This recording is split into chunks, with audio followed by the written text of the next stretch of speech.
1948. For Palestinians, that year is Al-Nakba, or the catastrophe.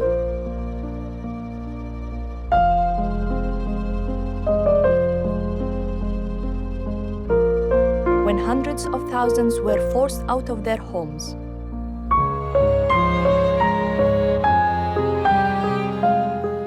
For Israelis, that year marks the creation of the State of Israel.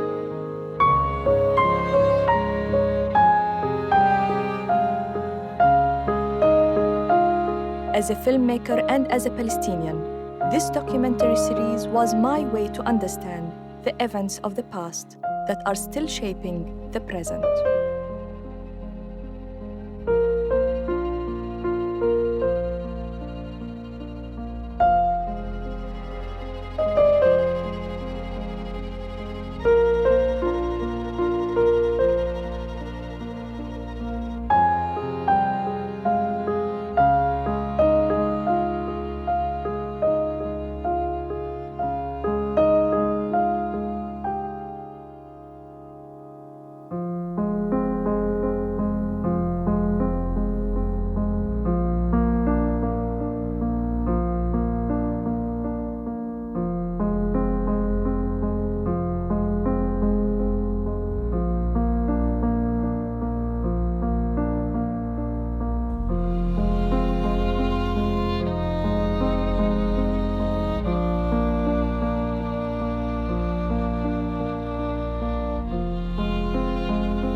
Our story starts here in 1799, outside the walls of Acre in Ottoman-controlled Palestine.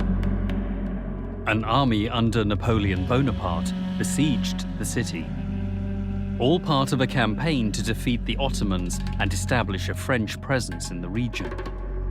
In search of allies, Napoleon issued a letter offering Palestine as a homeland to the Jews under French protection. He called on the Jews to rise up against what he called their oppressors. Napoleon's appeal was widely publicized, but he was ultimately defeated. In Acre today, the only memory of him is a statue atop a hill overlooking the city. Yet Napoleon's project for a Jewish homeland in the region under a colonial protectorate did not die. 40 years later, the plan was revived by the British, this time as a means of thwarting the rising power of Egyptian governor Muhammad Ali.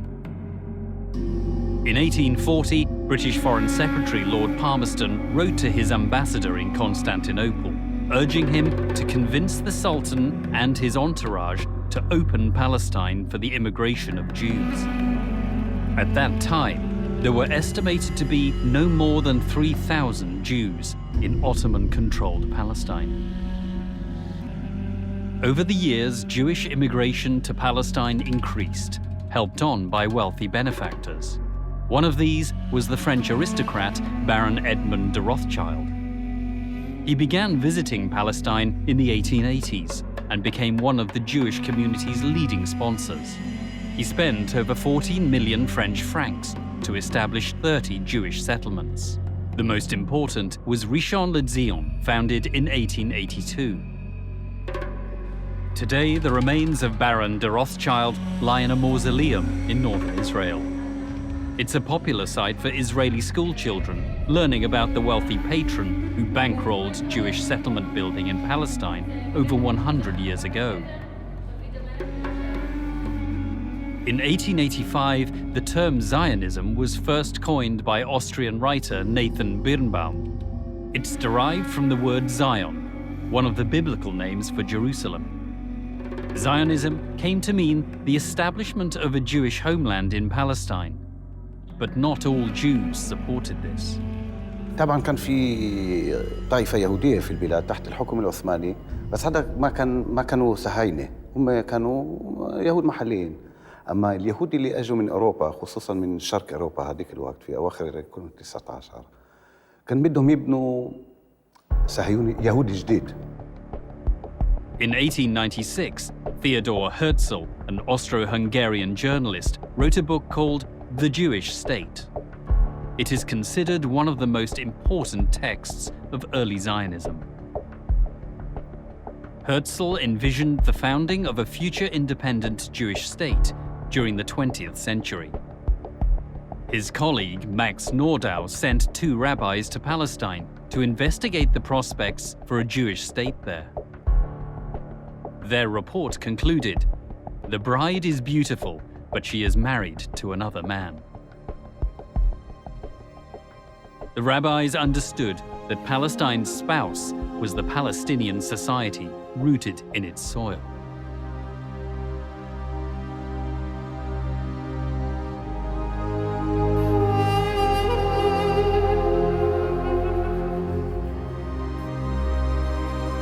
In 1897, Herzl, with Birnbaum and Nordau, convened the first Zionist Congress in the Swiss city of Basel.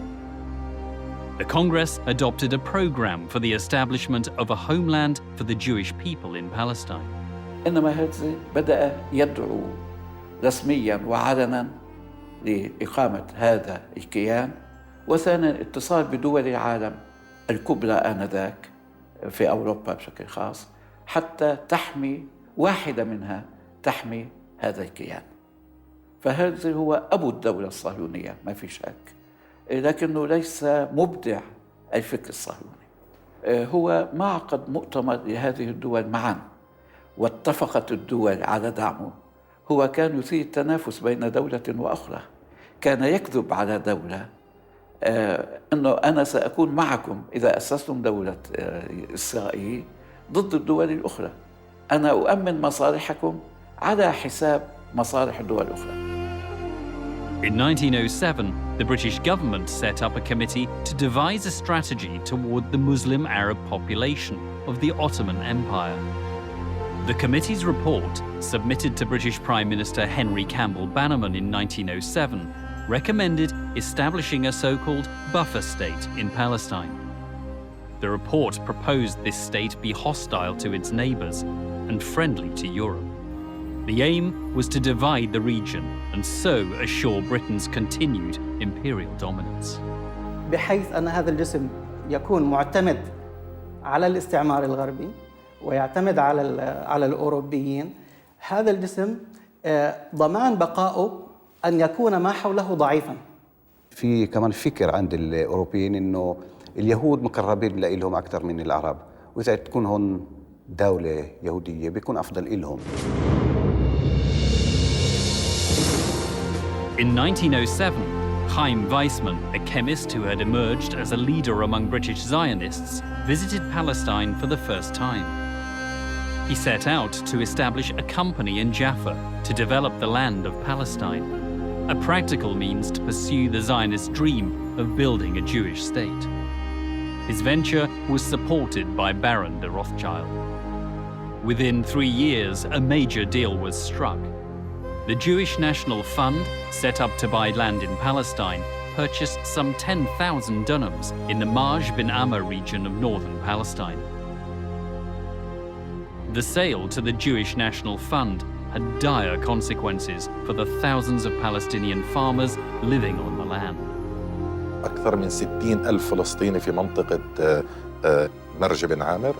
إذا كانت النكبة تعني ترحيل الإنسان الفلسطيني من أرضه والاستيلاء على أرضه في القوة ضمن هذول المركبين، فحقيقة النكبة بدأت عشرات السنين قبل 48. A more drastic form of colonialism than the average classical European colonialism, in the sense that their purpose was actually not so much only to exploit the locals, but to drive them out. From the very early moment, the Zionist movement targeted Palestine as the place for Jewish independence and statehood.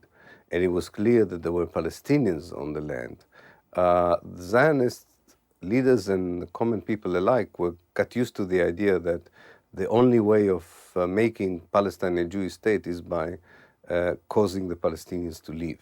إخلاء الفلاحين هو تطبيق للمبدأين، من ناحية الاستيلاء على الأرض تسمى تهويد الأرض، وثانيا العمل العبري، وهو الاستعاضة عن فلاحين عرب بيهود إما من شرق أوروبا، وفي حالات أخرى عندما قل العدد استعانوا بيهود من اليمن.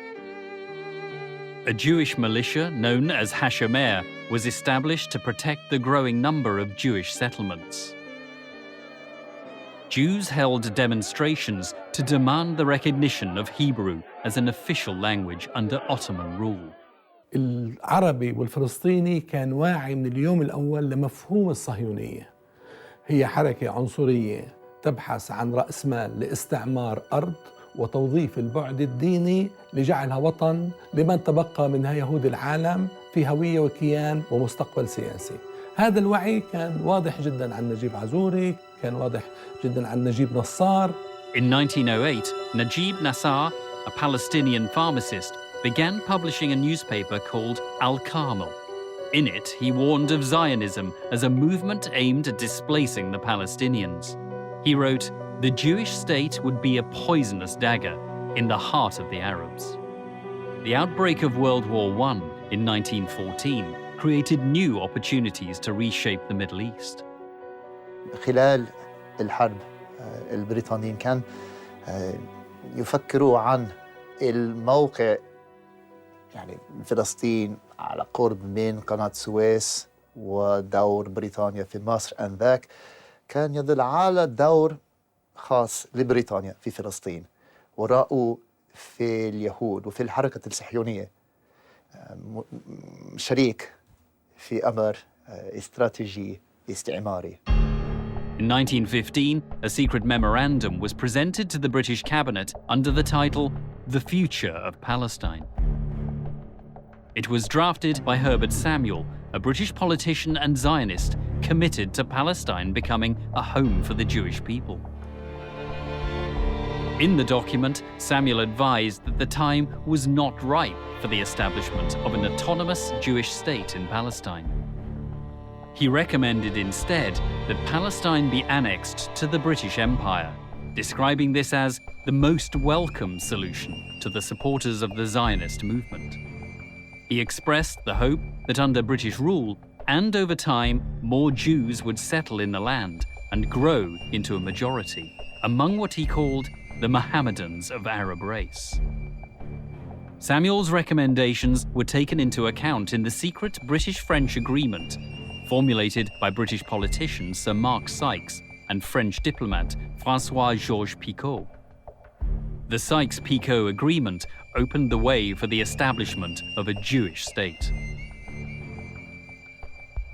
In 1917, the British cabinet, headed by Prime Minister David Lloyd George, pledged to establish a homeland for the Jews in Palestine.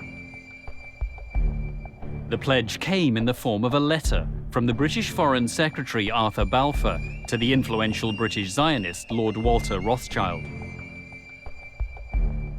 بالفور كان يمثل الحكومة البريطانية، ولما كتب رسالته إلى لورد روثشايلد كان يكتب باسم الحكومة البريطانية. روثشايلد كان يلعب دور شخصي اللوبي ليشجع الحكومة البريطانية أن تأخذ سياسة معينة بالنسبة إلى دور اليهود في فلسطين. فكان يمثل الحركة الصهيونية، ووراء كلهم خايم فايزمان اللي كان المسؤول بالنسبة للورلد زاينست أورجانيزيشن أو المنظمة الدولية الصهيونية. واللي شارك في صياغة الوعد يعني. نعم.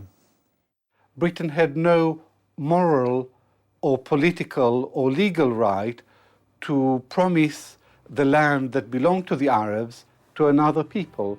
So the Balfour Declaration was both immoral and illegal. A month after Balfour's pledge, a meeting took place in London to celebrate the declaration. Speakers included Lord Rothschild, Herbert Samuel, Mark Sykes, and Chaim Weizmann. Just several days later, on December the 11th, 1917, the British Army, commanded by General Edmund Allenby, captured Jerusalem.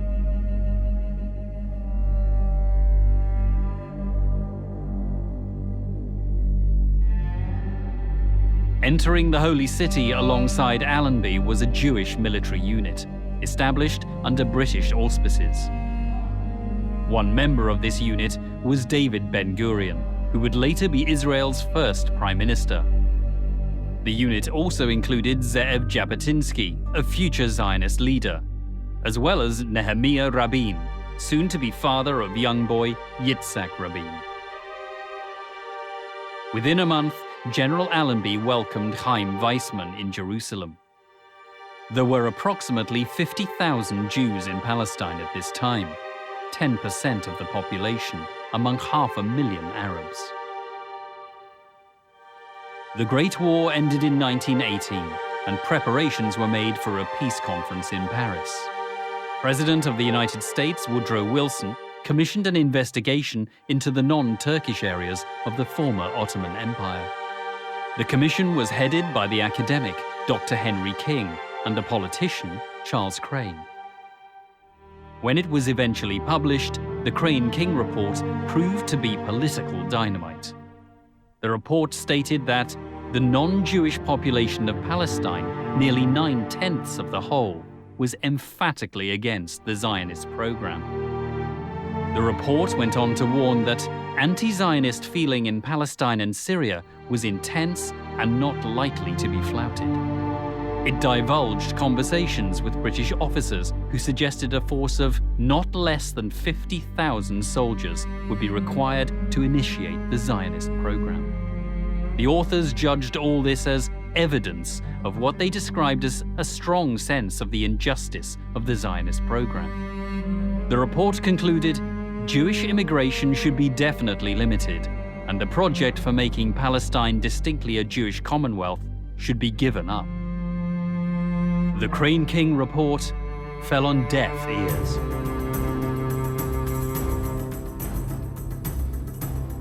At the Paris Peace Conference in 1919, Britain was represented by Prime Minister David Lloyd George and Arthur Balfour. A delegation from the Zionist organization attended, headed by Chaim Weizmann. They presented a map, seen here, proposing the area to be allocated for a Jewish homeland. The map included both Palestine and the east bank of the Jordan River, as well as parts of what are today southern Lebanon and Syria. Parallel to the conference, the leader of the Arab delegation, Prince Faisal bin Hussein, signed with the Zionist delegation's leader what became known as the Faisal-Weizmann Agreement. It outlined Faisal's approval for a Jewish homeland in Palestine and an Arab nation in the larger Middle East. The agreement was mediated by Lieutenant Colonel Thomas Edward Lawrence, known as Lawrence of Arabia. Faisal signed, adding in his own handwriting that the agreement be dependent on the Arabs gaining their independence. الحركة الصهيونية من 1919 تقريبا فهموا إنه التركيز على السياسة الخارجية ما بكفي. يعني مضبوط لنا علاقات كتير كويسة في لندن، في لنا مكتب في نيويورك وواشنطن، ولنا ناس في برلين وفي باريس والى اخره. بس احنا فيهم ناس واحنا لازم او نتفق معهم، بس نيجي لإشي معهم لازم ناخذهم بعين الاعتبار على الاقل. و1919 اسسوا مركز استخباري للحركة الصهيونية 1919 وكانوا ناس يعني أنا ذكرت إنه كان في علاقات في كتير من المناطق علاقات منيحة بين اليهود والعرب، وكان في يهود كانوا الجيل الثاني هون، يعني إذا أبوهم إجا لهون في 84 1884 86 هم ينخلقوا هون ولدوا هون، وكانوا يحكوا عربي ويركبوا فرسان ويروحوا عند العرب، وكان عندهم أصحاب عرب وصاروا يلموا معلومات. وشو المعلومات؟ معلومات من نوع واحد، معلومات سياسية. شو الرأي العام؟ هل بدهم يوافقوا مع المشروع الصهيوني أو لا؟ وين في أراضي فاضية؟ وين في ناس ممكن يبيعوا أراضي لليهود؟ هذا كان الشيء الثاني. حكي الثالث بنقدر نقول كان إذا في خطة لمهاجمة يهود بمنطقة معينة، يكون واحد يقول لك يعني جماعة قعدوا عندنا وحكوا بكرة بدنا نروح عن مستوطنة معينة ومعبروا له، يروح يحكي لأصحابه اليهود. In 1920, the first British High Commissioner for Palestine was appointed. Controversially, London selected Herbert Samuel for the post. Samuel was a committed Zionist. Many suspected he would set out to implement what he had proposed 5 years earlier, by favoring Jewish immigration to transform Palestine into a Jewish homeland. In 1922, the League of Nations formalized British rule in Palestine.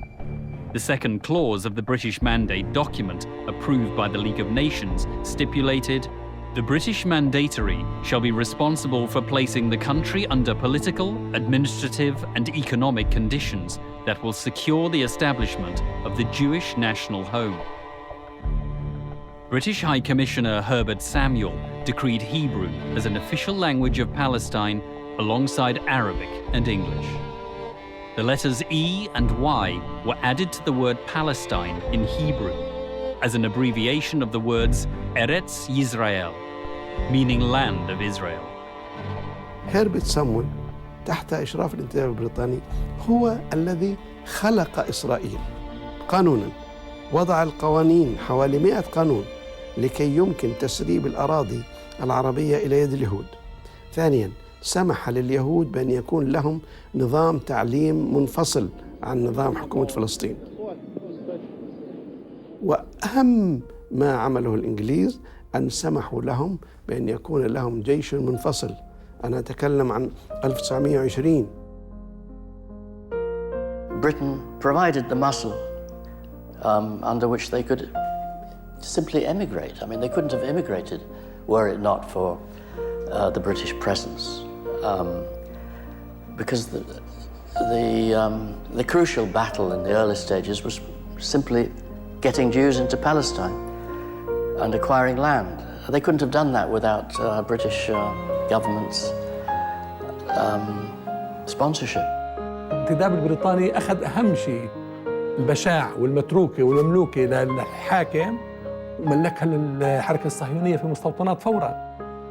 السلطة البريطانية كانت تعطي منح أراضي لليهود حتى يسووا الكبوتسات وهالشغلات هاي كلها، وإحنا نشوف هالأشياء، مش ما نشوفها لكن ما نوعاهاش.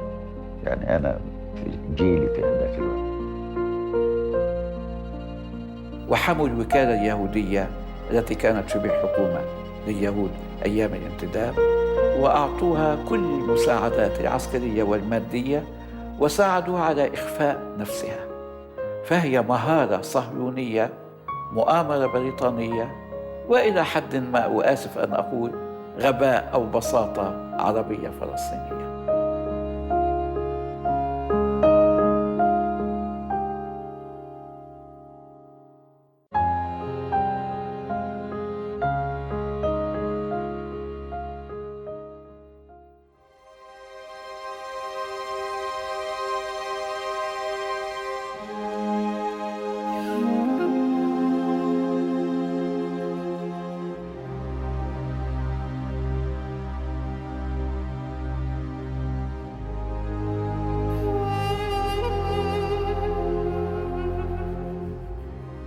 Palestinians viewed the British Mandatory Authority and British troops on the ground as siding with the Jews. More and more Palestinian farmers, expelled from farmlands, began to join newly formed revolutionary groups. In 1921, Palestinians organized large demonstrations against Jewish immigration.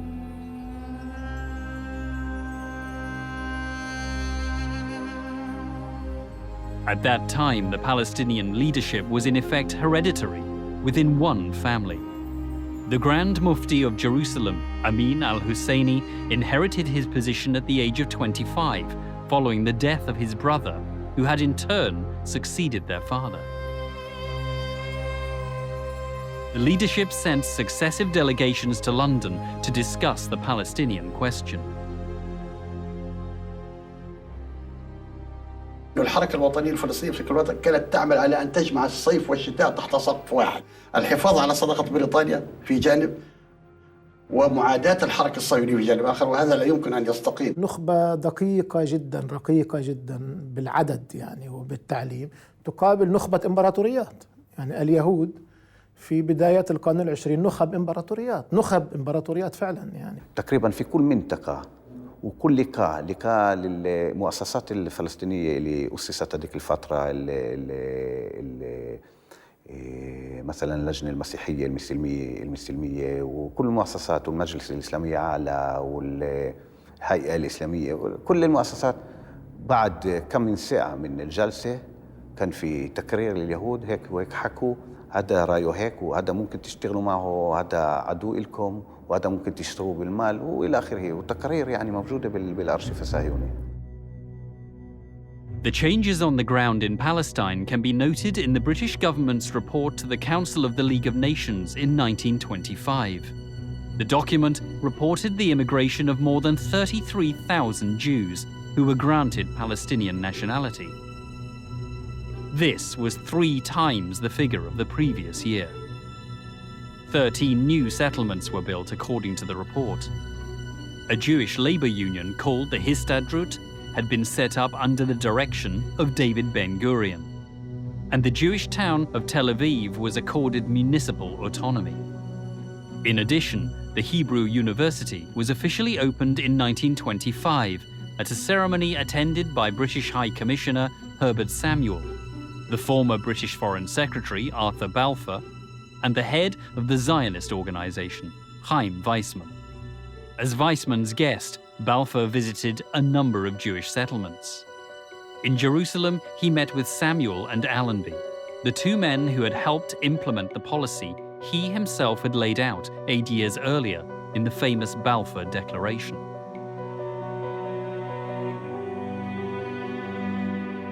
The Palestinians went on strike to protest against Balfour's visit.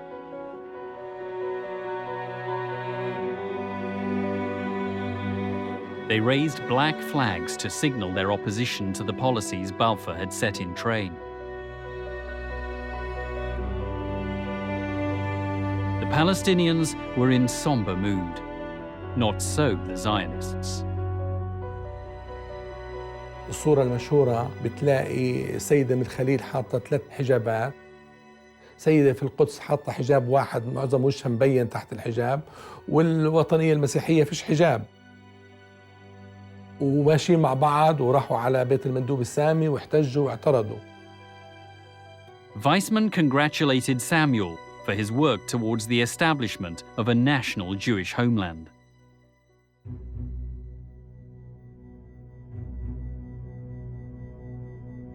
The Zionist movement was active in its propaganda. This film, in French, showed the map of Palestine with areas highlighted as land the Zionists claimed to have acquired as of 1925.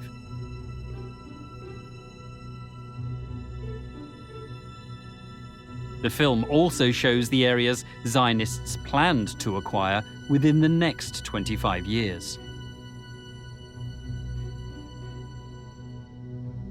In the summer of 1929, ardent Zionist groups organized a gathering at the Wailing Wall in Jerusalem, known to the Palestinians as Al-Burak. The incident ignited violent demonstrations called the Burak Revolt, led by a Palestinian farmer named Farhan al-Sadi. More than 100 Arabs and Jews were killed on both sides. Sir John Chancellor, the new British High Commissioner in Palestine, issued a strongly worded memorandum calling for all those who took part in the revolt to be severely punished. 3 Palestinians were arrested and accused of participating in the revolt. They were Fuad Hassan Hijazi from Safad, Atta Ahmed Al-Zir from Hebron, and Mohammed Khalil Jamjoum, whose picture could not be found. The 3 men were jailed here at Acre Prison. The British sentenced them to death. Arab delegations pleaded for their sentences to be commuted. But on June 17, 1930, the British authorities had the 3 men executed. A cemetery in Acre still contains the graves of the 3 men. In a final statement before their execution, they had written, "At the end of our lives, we say to the Arab leaders and Muslims all over the world, do not trust the foreigners. We lived and died for the Arab cause."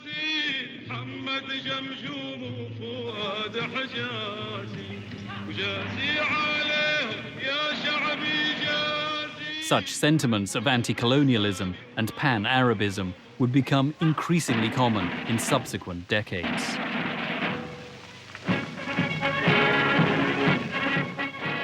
During the first 10 years of the British Mandate, the number of Jews in Palestine more than doubled to reach 175,000.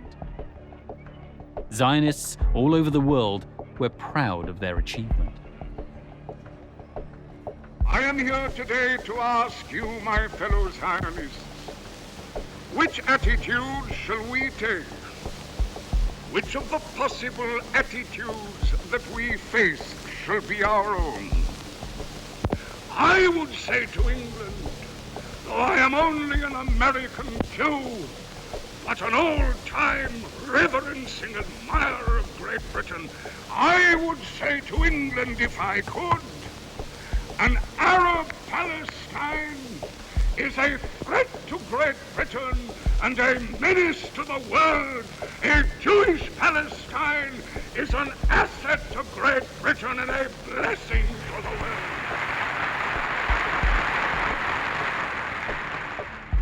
Ladies and gentlemen, the toast is health and long life to the Right Honourable Lloyd George.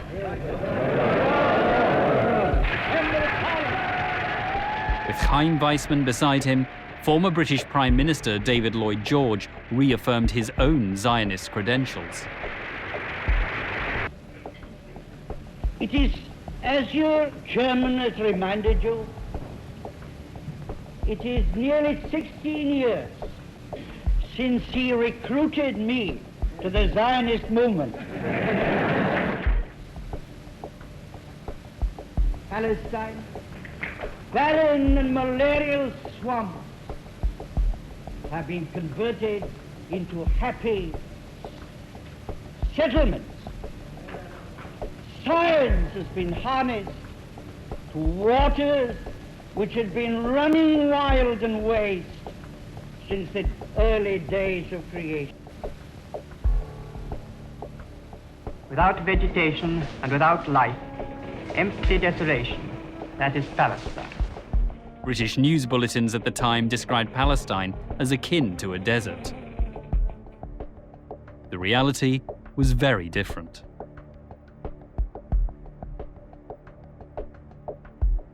الزرع ومانة الله أمانة الله إنه ما بكيت تعرف تمشي فيه هيك الزرع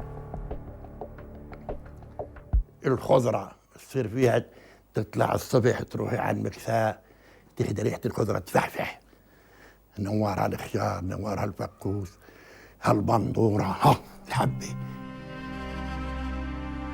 عيفها في الشي بعد عيفها بتذكرها 100%. إم الدنيا بكت عيفها.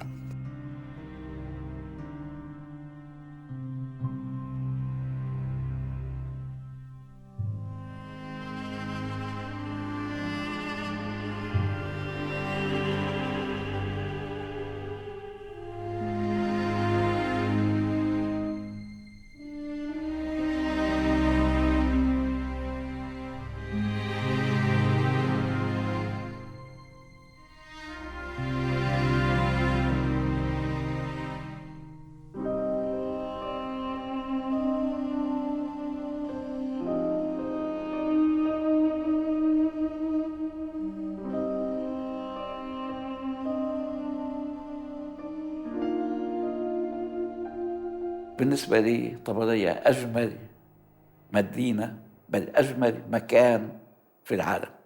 المسيح لم يقم في مدينة طبرية، إنما أقام حول مدينة فيها عمل معظم معجزاته على مياهها مشى. British politicians of the early 20th century had a distorted view of Palestinian society, frequently labeling it as Mohammedan, despite the population including over 100,000 Palestinian Christians.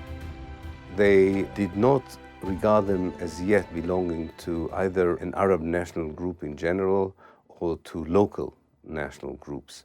The only way they were able to view them was as a religious group of believers. So I think they missed the point, for instance, that Christians and Muslims actually founded a new identity, not a religious one, but a national one.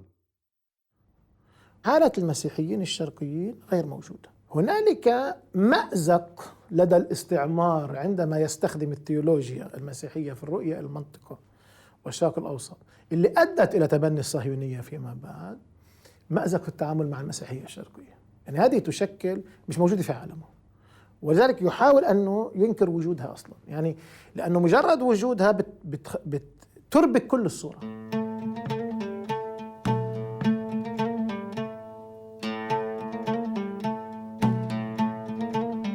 By 1933, protests against Jewish immigration were becoming ever more frequent in Palestine. Women took part side by side with men. The British authorities cracked down on demonstrations and arrested thousands. Many were killed and wounded.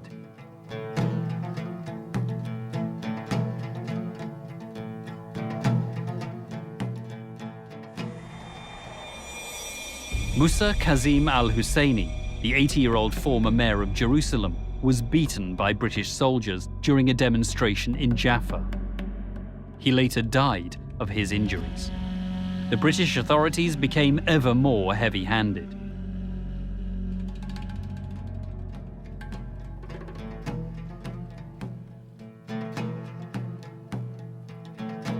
This letter was written by a Palestinian policeman condemning the behavior of his British senior officer, John Faraday. A number of other complaints were filed against Faraday. The officer was never charged. 4 years later, Faraday was awarded the King's Police Medal for his valuable services in Palestine. عدم رغبة بريطانيا بمنح المطالب الوطنية للشعب الفلسطيني وعدم رؤيتها للشعب الفلسطيني كمجموعة قومية وطنية ذات حقوق ومعاملتها على أساس إنها طوائف أدى في حين عاملت الوكالة اليهودية على أساس أنها ممثلة لمجموعة قومية. كل هذا مجتمعا أدى إلى تفاقم الوضع والصدام مع بريطانيا. Only still images of the Palestinian demonstrations are available in the archives.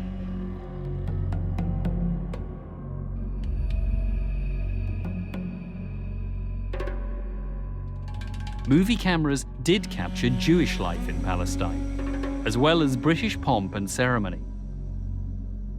This footage shows the Star of David flag over the Tel Aviv municipality building. This is footage of work in the diamond factories of Tel Aviv. And this footage shows the flow of new immigrants and the building of new settlements.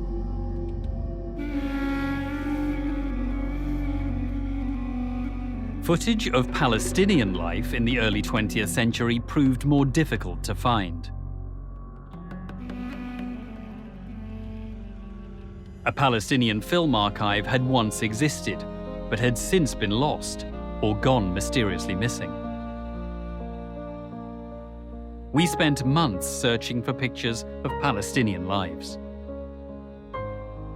Eventually, in the vaults of the British Library, we found glimpses of this bygone era.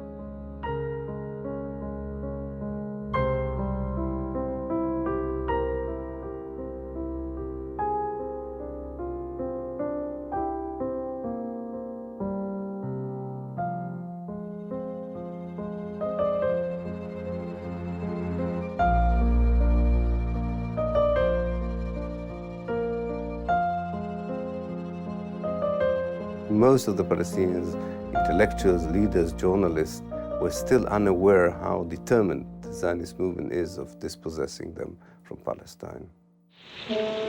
In the 1930s, the number of Jews immigrating to Palestine began to increase significantly. From 4,000 in 1931, the figure jumped to 9,500 the following year. In 1933, the number rose to 30,000. In 1934, 42,000. And in 1935, a further jump to 62,000. That same year, Palestinian poet Abdul Rahim Mahmoud wrote a poem which he read aloud to Prince Saud bin Abdulaziz of Saudi Arabia, who was visiting Jerusalem. He asked, "Did you come to visit the Holy Aqsa Mosque, or to bid it farewell before it is lost?" هذه الأراضي عم بتروح، الوعد عم ينفذ، غياب أي تفاعل معها من الحكم البريطاني في قمع وفي بطش وفي قوانين رهيبة في الحكم البريطاني لحد اليوم إسرائيل عم بتطبقها بالاعتقالات وفي الإبعاد وفي البطش. اتحرك من 35 عز الدين القسام. عندما أرسل القسام للقيادة الفلسطينية في القدس ليستشيرهم في الثورة، قالوا أنه نحن الوقت غير مناسب لإعلان ثورة، الشعب غير ناضج لإعلان الثورة، وقالوا أيضا أننا ما زلنا نحن نراهن على إمكانية الحصول على حقوقنا من خلال المفاوضات السياسية. Sheikh Ez ad-Din al-Qassam established a revolutionary group to strike at Zionist and British targets. In 1935, in the hills near Jenin, he and a small band of men were surrounded by British forces. Making a defiant stand, al-Qassam and those with him were killed.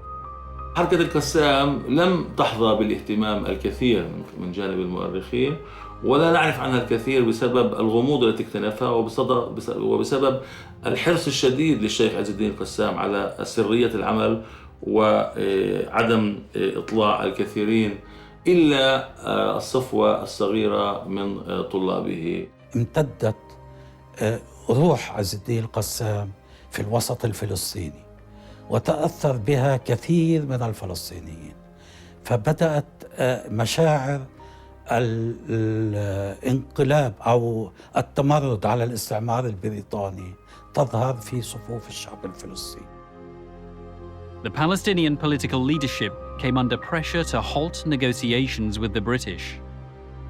Palestinian poet Ibrahim Toukan addressed a poem to the leadership in 1935, a poem dripping with irony. "Oh, you sincere patriots, you who carry the heavy burden of the cause, only a fragment of the country remains for us, so please step down before the remaining parts fly away." On April the 19th, 1936, Palestinian anger boiled over. Protests erupted in the city of Jaffa in coordination with a general strike. The wave of anger spread throughout Palestine. The reasons for the protests were explained by a spokesman for the Palestinian political leadership. The main case of the Arabs is against the British government's policy in Palestine. A policy which, if continued, will surely have as a result the replacement of the Arabs by the Jews. Against all principle, the British government imposed the Balfour Declaration, which is abhorred by all Arabs in the Near East, and on favoring the establishment of a national home for Jews, forgot intentionally to safeguard the civil rights of the non-Jewish population. The Arabs, who decided on a general and a complete strike until the total and immediate stoppage of Jewish immigration is brought about, and until the government introduces an essential change in its present policy. لما صار الإضراب اللي هو من أعظم الإضرابات في التاريخ، إضراب 36، كل فلسطين أضربت، وهذه جاءت نتيجة النضالات اللي صارت في السابق في مواجهة الانتداب، حكم الانتداب وتحيز الانتداب مع اليهود وتمكينهم من تسهيل الأمور عليهم في كل شيء. The 1936 revolt shocked the British mandatory authorities, who carried out harsh punitive actions. Anyone suspected of links with the revolutionaries was arrested, their homes destroyed. In Jaffa alone, more than 200 houses were demolished as a collective punishment. Demolitions in other villages and cities followed. The British insisted that destroying Palestinian houses was justified as a means to end the revolt. شو بتتذكر عن الإنجليز حطوا مخيم، حطوا مين؟ حطوا المركز بل هذا على الطريق. مما فات خالي إله، خالي ماخذ الشغيلي تبعه، فاهمي؟ قالوا له فوت انت والشغيل تبعك بدك تكنس المركز. قال له انا ماخذ شغيلتي. ضربوه. لما ضربوه؟ ضربوه لريمون، اسمه ريمون الضابط. تموا يقتلوه لمات. اخذناه عملوا عمليه على حيفا في مستشفى حمزه، فاهم؟ قريم بهذا لا قالوا من الضرب هون منديل الشحم رايح زايب ومات. بقوا يهلبونا. شو يعملوا؟ ايه يقتلوا الزلام ويأخذوهم على السجن على تركان، على شرشور هذا البلد ولا شرشور هذا عند بنيامين هاي، يحبسوهم هناك شهر شهرين وشغلوهم في المحاجر، شغال الشاقة، وجيبوهم هان على نور شمس على المحاجر، اشغال الشاقة. إذا بتقري مذكرات بن غوريون كان يتحدى مفاوضه العربي في قمة الثورة، في قمة ال36، في جلساته مع موسى العلمي اللي رتبها واكهوب المندوب السامي. قال له إحنا إلنا حضور فعلي لا يستطيع الغربي ببريطانيا أن تقول لنا لا، من أنتم في بريطانيا. During the Arab Revolt, David Ben-Gurion, then a prominent leader of the Zionist movement, reportedly made a startling suggestion to the British High Commissioner, Arthur Warhoff. Ben-Gurion is said to have suggested all Palestinians expelled from their land by Jewish settlement building should be resettled in neighbouring Transjordan. The British High Commissioner is reported to have replied that this was, in his words, a good idea.